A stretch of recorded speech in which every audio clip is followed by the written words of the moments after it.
Welcome sa Dries TV. Kung interesado ka sa ganitong news, huwag kalimutang isubscribe ang ating YouTube channel. Maraming salamat! Welcome back again sa ating YouTube channel mga kakimpaw, and sa update natin ito ang pag-uusapan natin ay tungkol sa mga importanteng kaganapan kina Kim and syempre kay Paula Avellino. Pero bago po ang lahat, maraming salamat sa inyong patuloy na pag-support at pagsubaybay sa mga daily update natin. Kaya naman bilang pasasalamat, narito po ang ilang napili kong komento patungkol ito sa naging previous update. Unang komento mula po ito kay Ginang Annalyn Hiccup. Sabi niya, "Hay nako, lahat na lang talaga napapansin ng mga nega. To normal lang siyang tao lang din naman si Kim. Pangalan niyo ba siya lang ang nilalabasan ng ugat?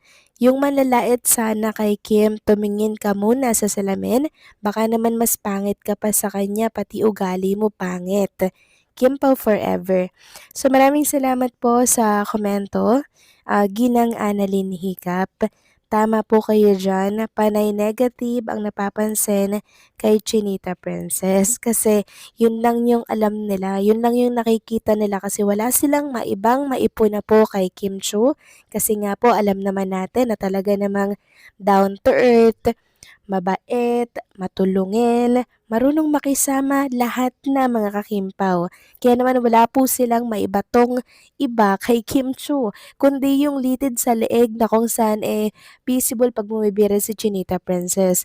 Kaya ayun na lamang yung tinitingnan po nila mga kakimpaw. Sobrang babaw nila, hindi po ba? Pero sa totoo lang, wala namang epekto yun kay Kim Chu, hindi naman yun kabawasan sa kanya, kasi doon nga siya minahal ng tao eh. Kaya yung mga negativity na yan, yung mga sinasabi ng bashers na yan laban sa kanya, tawanan na lang natin mga kakimpo kasi alam natin ang katotohanan kay Chinita Princess. And syempre mga kakimpaw, binabaha din siya ng blessing sa kabila po ng pangbabatikos ng ilang mga kritiko at bashers niya.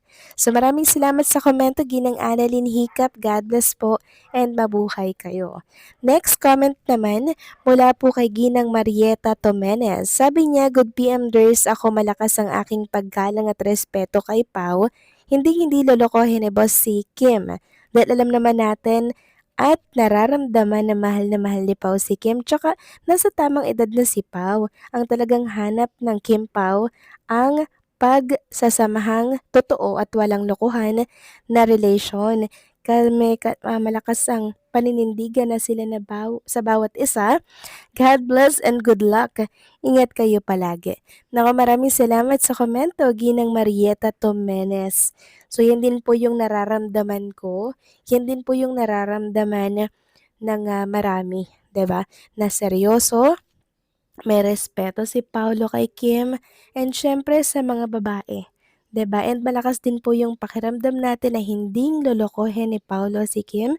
Hindi po siya sasaktan nito dahil never pa ako nakabalita na nanloko si Paula Avellino sa kanyang naging past girlfriend or relationship. Wala namang ganun, 'di ba? Alam naman natin na super matured na ang isip ni Paula Avellino, kaya alam niya na po yung dapat gawin and syempre yung hindi dapat gawin. And gano'n din si Chinita Princess na super matured na, and talagang ano siya mga kakimpaw 'pag may karelasyon siya, seryoso siya, 101% binubuhos niya po sa karelasyon niya yung kanyang pagmamahal, yung trust niya, 'di ba? Kaya nga lagi po siyang nauuwing luhaan, nasasaktan dahil inaabuso or hindi po binibigyan po ng importansya ng mga nakarelasyon ni Chinita Princess. And ngayon mga kakimpaw, ipag-pray natin na sana hindi yun sayangin ni Paula Avellino, yung pagmamahal na yun ni Chinita Princess. So maraming salamat sa komento, Ginang Marieta Tomenes. God bless po sa inyo and babuhay kayo. So eto na nga, pag-usapan na natin ang mga balita po na nakalap natin sa araw na to. At unahin nating pag-usapan etong headline ngayon ng Asian Inquirer para po kay Kim and Paula Avellino. Sabi dito, Kim Chu and Paula Avellino announce world tour. Kim Chu drop a massive surprise announcement on ASAP regarding an upcoming global concert tour. Paula Avellino humorously pretended to be shocked by the news to the delight of the audience. The on-screen power couple is scheduled to kick off their international shows starting this April.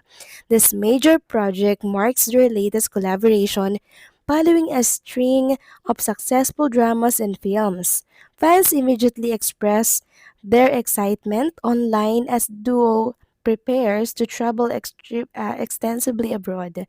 Supporters are already predicting sold out venues as the fair takes their chemistry to global stages.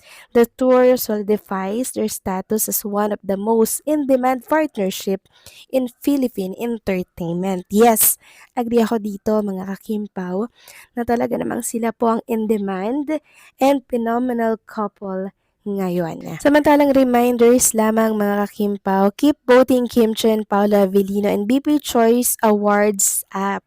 Para po makaboto, download nyo lang po yung BPCA app, access the people, choose the category sexiest male and female of the year, cast your vote. So, yung voting period, January 15 to February 14 yan, mga kakimpaw, syempre 2026. Kaya naman, keep voting and supportahan natin si Kim and Paula, okay? Samantalang next topic naman tayo, pag-usapan natin itong naging Instagram story ni Chinita Princess.